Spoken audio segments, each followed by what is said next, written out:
Hey, y'all, and thank you so much for tuning back into another segment here on Gems Podcast. With me today in the hot seat is Miss Joy Mason. And here's a little bit more about my special guest.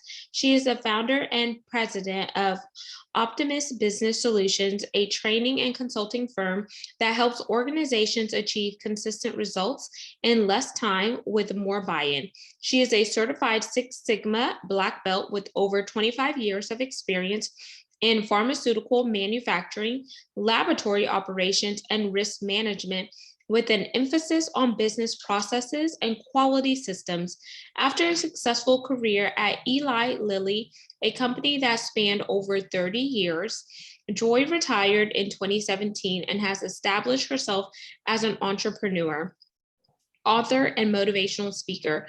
Through Optimist Business Solutions, Joy masterfully applies customized Lean Six Sigma strategies for clients. She is currently applying continuous improvement and change management strategies to assist state agencies, public institutions, and small businesses achieve their goals. In 2021, Joy launched a new service to amplify DEI initiatives with the same continuous improvement strategies. So without further ado, please welcome Joy E. Mason.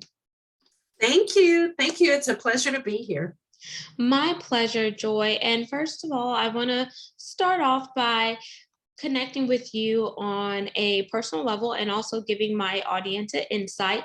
And since we are pressed for time, I am just going to do the icebreaker versus the rapid fire 10 question game. Okay. So I want you to share something fun and interesting about yourself or something crazy that you have done in your life. Something crazy that I have done. Now, I don't know if you call this crazy, but it's very interesting. And that is my husband and I, we went, 3 years ago to Giza, Egypt, and we went into the pyramids and we went all the way down into the pyramids. And it was just the coolest thing. It's one thing to go down into the pyramids and just to see all the paintings and the carvings. And it's just incredible to see what was done about 3,000 years ago, but coming up out of the pyramid, you need to get some workouts in before you go down in those pyramids, because it's pretty steep incline. And in fact, I think they need a warning to tell you if you've got any kind of heart issue or if you're not in shape, do not go down into the pyramids. I don't know how crazy that was, but it was certainly fun. That I would say that's a little bit of both, fun and interesting as well as crazy, because if you're not in a physical incline, then you could kind of, burn yourself out just trying to get out. So thank you for sharing that, Joy. Yeah. And let's jump into your business, which is Optimist Business Solutions. So what was the inspiration behind the name? Well, behind the name, I'm an optimist. In fact, I don't have my brand color on today. Shame on me, but you have my brand color on. You've got yellow. So I'm generally an optimist, and I try to see the best in things. I always see opportunity for improvement, and I'm a continuous improvement professional. So you have to be optimistic and hopeful to be a continuous improvement professional. So that's where the yellow represents that. And then the business, it's all about business. And then I've got blue in my logo colors. That's part of my branding. And then I'm all about solutions as well. So Optimist Business Solutions, I created that right after I retired. I retired from Eli Lilly and Company in 2017 after 30 years. And in January 2018, I jumped right into entrepreneurship and I started this business. And really, it's all about helping. I help a variety of organizations between nonprofit, for-profit, and state agencies. Just help them get better results, more efficiency, get better processes and systems. And frankly, it's what I enjoy. I really enjoy doing it. It's not like work to me.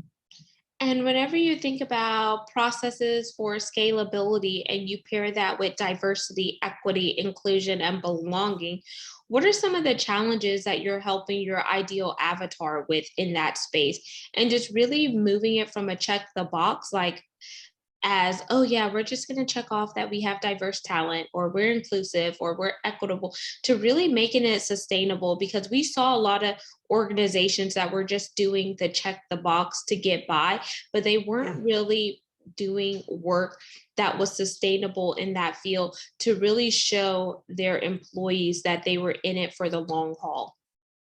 Thank you for that question. I love the question because it taps into my unique value proposition. Also, I'm going to address your question about the challenge. So the unique value proposition and the challenge are related.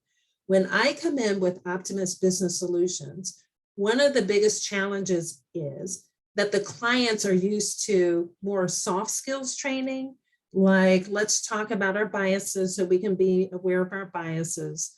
Let's talk about what diversity is. Let's talk about how we build relationships across diverse people. But more so, the focus is on soft skills. I am a scientist by education. I was in a scientific environment.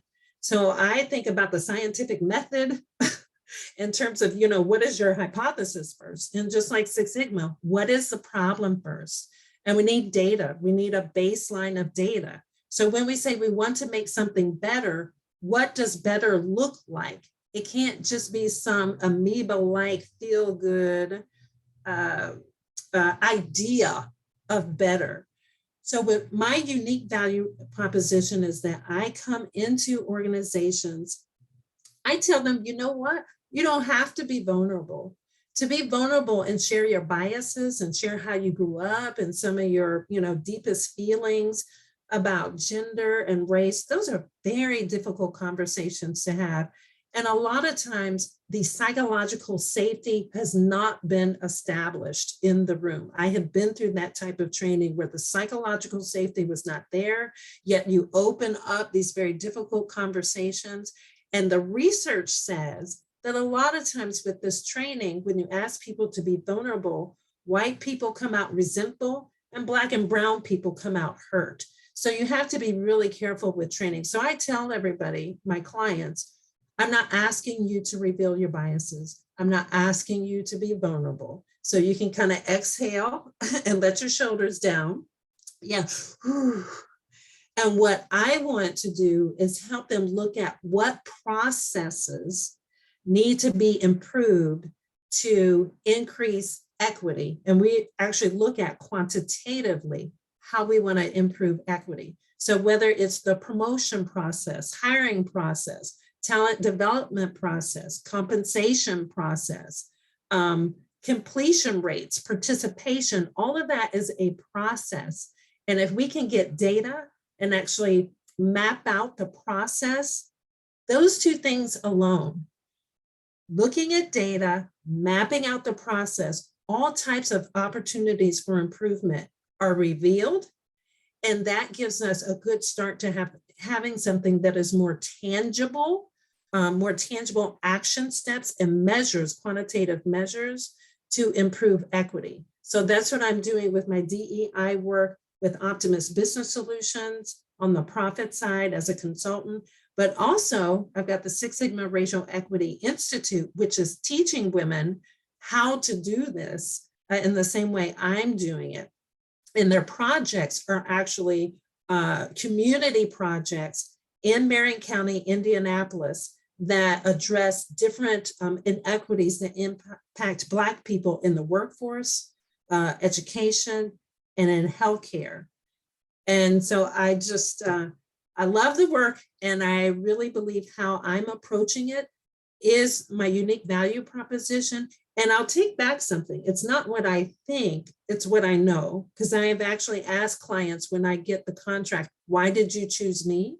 And they actually say, because I have a very different process, systems-oriented approach. Because if we keep trying to beat people down on their biases, we're just not going to get very far. We haven't gotten very far to date, in my opinion. So working on systems and processes is where we can get something that, like you said, is more sustainable. And that's what we want. Absolutely. And I like the process that you're going by, because it shows that you are truly looking at the RCA, the root cause analysis, and you're asking those right questions, but you're also holding them accountable. And by working with you, it becomes a partnership and a collaborative effort in order for that sustainability to really show up and be in it for the long haul, because this is not something that we're going to fix overnight. We have to work on it and we have to refine it together. And I think all organizations can benefit from the information that you're bringing to the forefront. And coming from a corporate background myself, where I spent 15 years in corporate America, but 12 in the oil and gas and energy sector, which is the good old boys club, very male dominated. Sometimes you don't always see people that look like you at the board of directors or in certain rooms that you walk in. So you have to work twice as hard to be seen and heard, because you don't want to be that one person that ruins it for everyone. You want to be that one person that breaks the mold, but then says, okay, because of her, we're going to hire other people. And in that, you can be your own hidden figure. Yes. Yeah. So when you think about black belt, Lean Six Sigma, and you being a black belt, tell the audience what exactly is Lean Six Sigma, because we've heard so many people say, oh, I'm a Lean Six Sigma yellow belt or black belt or whatnot. And sometimes that information just goes over their head. And that definitely shows processes, but there are certain things that you have to do to get up to the next level. Okay. Yes. And sometimes I have to be reminded that people need to know just basically and simply what is Six Sigma. With Six Sigma, well, there's Lean Six Sigma. So with Lean, it's about whatever your processes and systems are. So it really doesn't matter what industry you're in. You need to make sure that internally, everything you do is value added, that there is no waste. And there are different articles out there that say with administrative type work, there is as much as 50 to 80% waste where we're just moving paper around. So with Lean, it's all about maximizing value and minimizing waste. And when it comes to value, value is defined by the client or the customer, not by the business. Because if you defined it, you say that everything you're doing is valuable, right? Because you probably created a good number of the processes that you're working on. So you're emotionally attached to it. But when you use the definition of, okay, the clients, if they came into your office and they watched the paper that you were shuffling and you said, I'm doing it for you. But if they look at it and say, no, that adds no value to me, then that is not value added. That's what Lean is. Maximizing value, minimizing waste. With Six Sigma, that is actually about reducing variation. So that's the word that we use more in a corporate, like production setting, where you have a process that is not in control. And so you're trying to reduce the wild variations in your outputs and your outcomes, and you're trying to get that process under control so you have more consistent deliverables. Now, more in the community space where I am through my institute trying to pull Six Sigma in, it's more about problem solving and more specifically close equity gaps that impact Black people. So I'm very excited about how we're able to apply Six Sigma. Now, I know I still did not explain what Six Sigma is. Six Sigma is a methodology. And I'll tell you very quickly, it's DMAIC. Define the problem, measure. So you need to make sure you have data and you have a baseline and what does better look like quantitatively. Analyze the data and you do root cause analysis. You mentioned root cause analysis earlier. Then you can start coming up with solutions. Too many times we're in meetings and people talk about solutions and they don't even know what the problem is. They can't articulate it.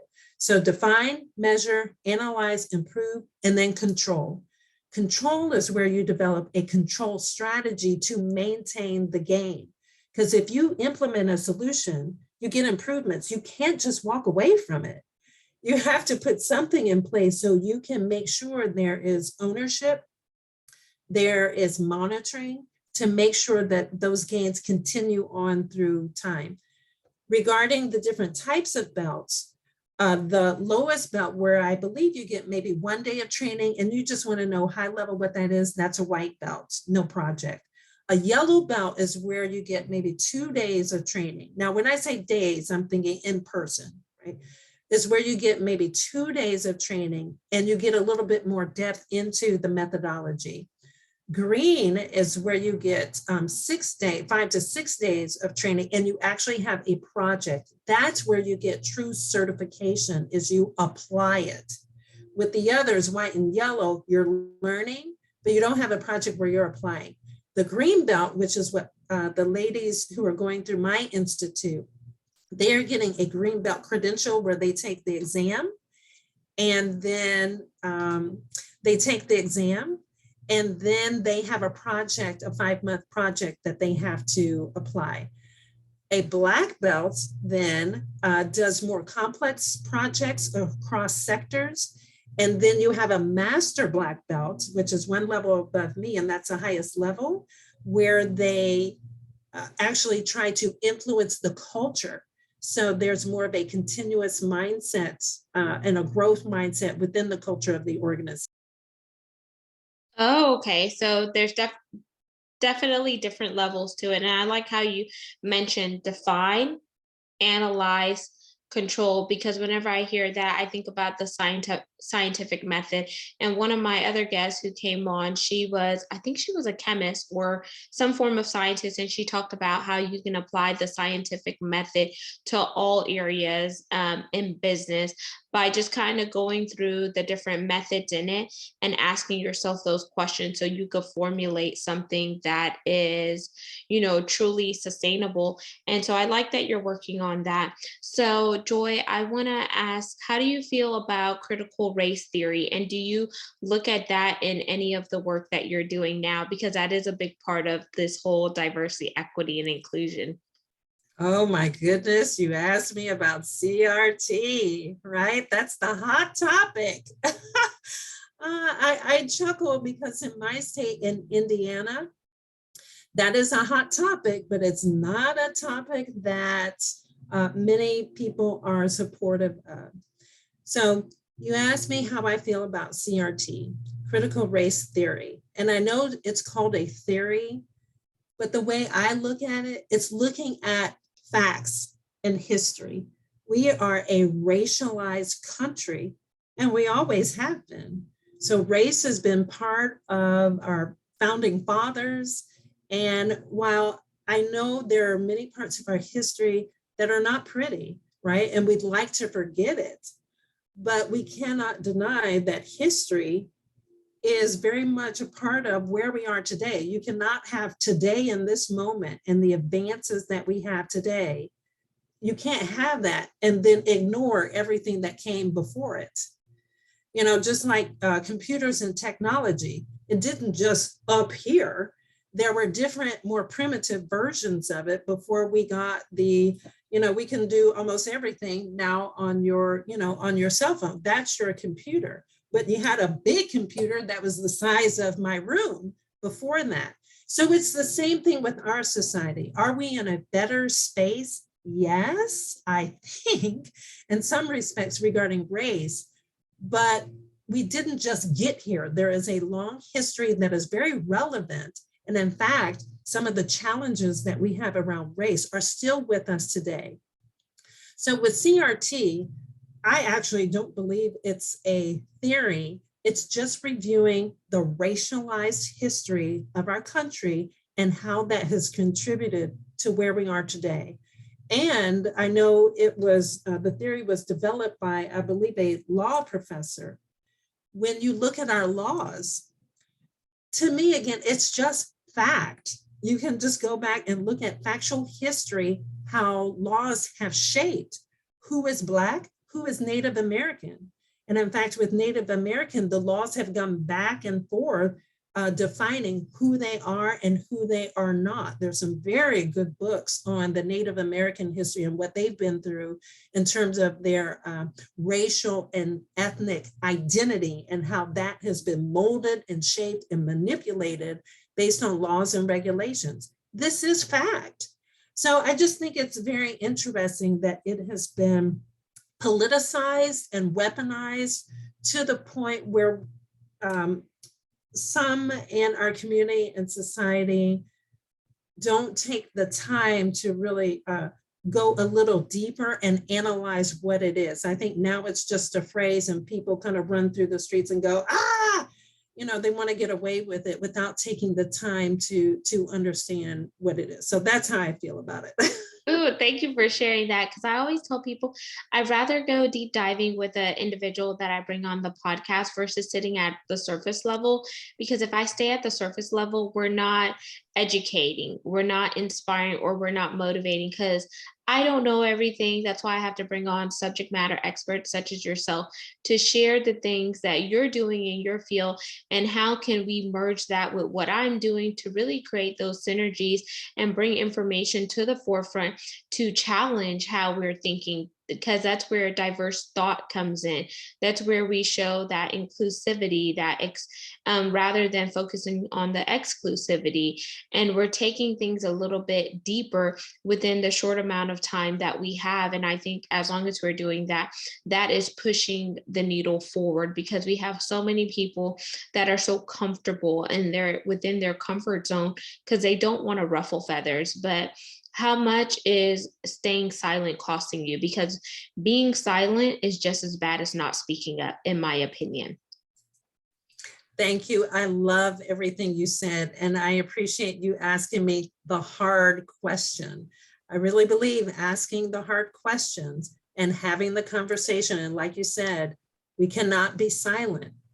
And so the more we have those conversations, we can forge a future that will be even better. But if we're silent, it will not be to our benefit as a society and as a community. So thank you. Very good questions and conversation. And as we begin to wind down and jump into the call to action part of the segment, Joy, is there anything else you want to share with the audience regarding your business, Optimist Business Solutions? Okay. Yes, the call to action would be really process is in the middle of about everything that I do with Optimist Business Solutions and with the Six Sigma Racial Equity Institute. So as you're thinking about improving, whether it's your business, profit or nonprofit, and improving your outputs and your outcomes, I would just challenge everyone to step back and look at what is the specific process that I need to analyze to get to the better outputs and outcomes. Because a lot of times we're just focused on something needs to be better, but we don't think about backing up to see what does it take, what is the process needed to get better, and also to be more data focused. And lastly, I would say not to overtrain. A lot of times we overtrain. And I have a lot of books that cover a lot of research to say we are not moving the needle when we overdo it on the training. So that's why I say go training light and then really start getting down to business with the work that I do, for example, that is a little bit more quantitative. And when you combine the quantitative and the qualitative, the process and the people, you get better results, I promise you. Yes, I love that. So I'm going to say Q square, qualitative and quantitative, plus P square, people and processes equals optimal results. And I also want to challenge you, for those who may be in the employee bucket or the entrepreneurship bucket, if something does not feel right with your intrinsic feeling, which is your gut instinct, your discernment, or etc., don't be afraid to raise your hand, ask questions, or challenge the status quo, because you have nothing to lose. And we're all in this together. And every day we should be striving to become better versions versions of ourselves and continually learning. And Joy, how can our audience connect with you via your website? And where do you primarily hang out on social media? Okay, thank you. Optimist Business Solutions is my business, and the website is Optimist with the T, optimistindy.com. So you can go to that website, and then you'll also see information about my diversity training and the Six Sigma Racial Equity Institute under the diversity tab.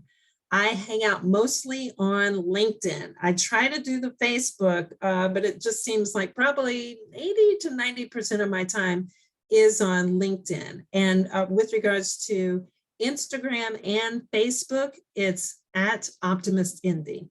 So thank you. And there you have it, listeners and viewers. All of Joy Mason's contact information will be in the show notes. So make sure you scroll on down and click on her information. Don't forget to like, comment, and subscribe. We're on 40 plus platforms. You could also see all things video on our YouTube channel, which is at Gems with Genesis Amaris Kemp.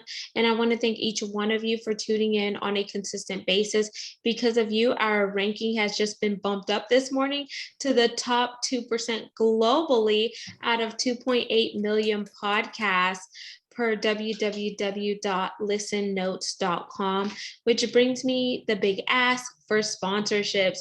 If you are interested in being a sponsor to continue the mission behind GEMS, which is to bring on subject matter experts to share topics that are educational, inspirational, and motivational, we would like to have you. Spaces are limited, so head on over to genesisamariskamp.net to learn more info.